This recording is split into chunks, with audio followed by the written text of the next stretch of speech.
Let me show in a parable to what extent our nature is enlightened or unenlightened. Envision human figures living in an underground cave with a long entrance across the whole width of the cave. Here they have been from their childhood and have their legs and necks chained so that they cannot move and can only see before them, being prevented by the chains from turning their heads around. Above and behind them, a fire is blazing at a distance. They see only their own shadows, which the fire throws on the opposite wall of the cave. For how could they see anything but the shadows if they were never allowed to move their heads?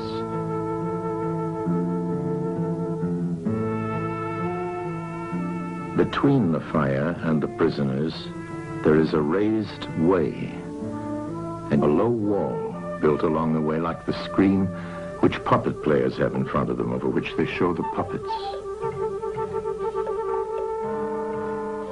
Do you see men passing along the wall, carrying all sorts of articles which they hold projected above the wall?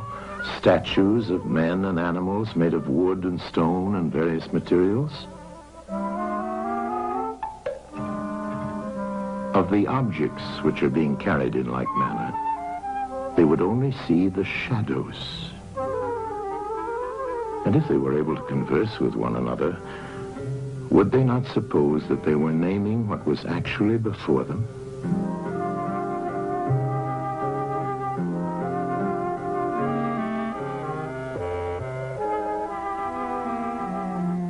And suppose further that there was an echo which came from the wall. Would they not be sure to think when one of the passers-by spoke that the voice came from the passing shadows? To them, the truth would be literally nothing but the shadows of the images. And now look again and see what will naturally follow if one of the prisoners is released. At first, when he is liberated and compelled suddenly to stand up and turn his head round and look towards the light, all this would hurt him, and he would be much too dazzled to see distinctly those things whose shadows he had seen before. And then conceive someone saying to him that what he saw before was an illusion, but that now, when he's approaching nearer to reality and his eyes turn toward more real existence, he has a clearer vision. What will be his reply? And you may further imagine that his instructor is pointing to the objects as they pass and requiring him to name them. Will he not be perplexed? Will he not think that the shadows which he formerly saw are truer than the objects which are now shown to him?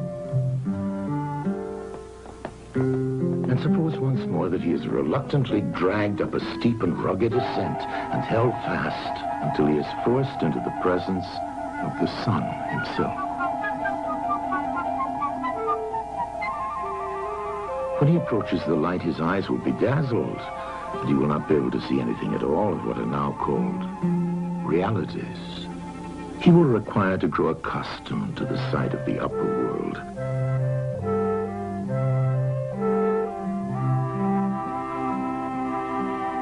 And first he will see the shadows best. Next, the reflections of objects in the water, and then the objects themselves. Then he will gaze upon the stars and the spangled heavens and the light of the moon. He will see the sky and the stars by night. Last of all, he will be able to see the sun, and not mere reflections of it in the water, but he will see the sun in its own proper place and not in another. And he will contemplate the sun as it is. Will he not then proceed to argue that it is the sun who gives the season and the years, and is the guardian of all that is in the visible world, and in a certain way the cause of all things which his fellows had been accustomed to behold. Clearly he would first see the sun, and then reason about it. And when he remembered his old habitation and what was the wisdom of the cave and his fellow prisoners, do you not suppose that he would bless himself for the change and pity them?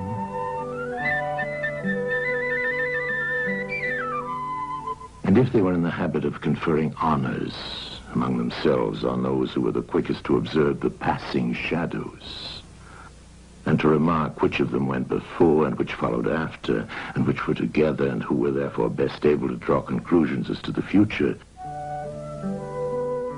do you think that he would care for such honors and glories, or envy the possessors of them? Would he not say with Homer, "Better to be the poor servant of a poor master, and to endure anything rather than think as they do and live after their manner"? Imagine once more such a one coming suddenly out of the sun to be replaced in his old situation. Would he not be certain to have his eyes full of darkness?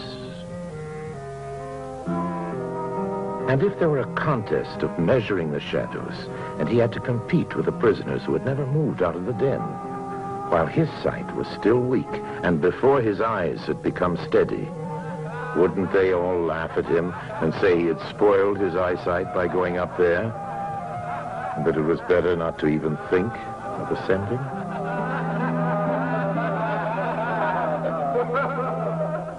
And if anyone tried to release another and lead him up to the light, let them only catch the offender, and they would put him to death.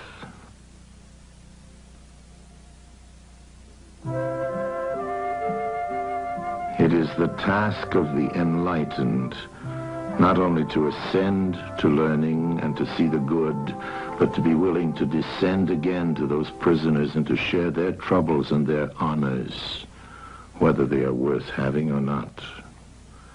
And this they must do, even with the prospect of death.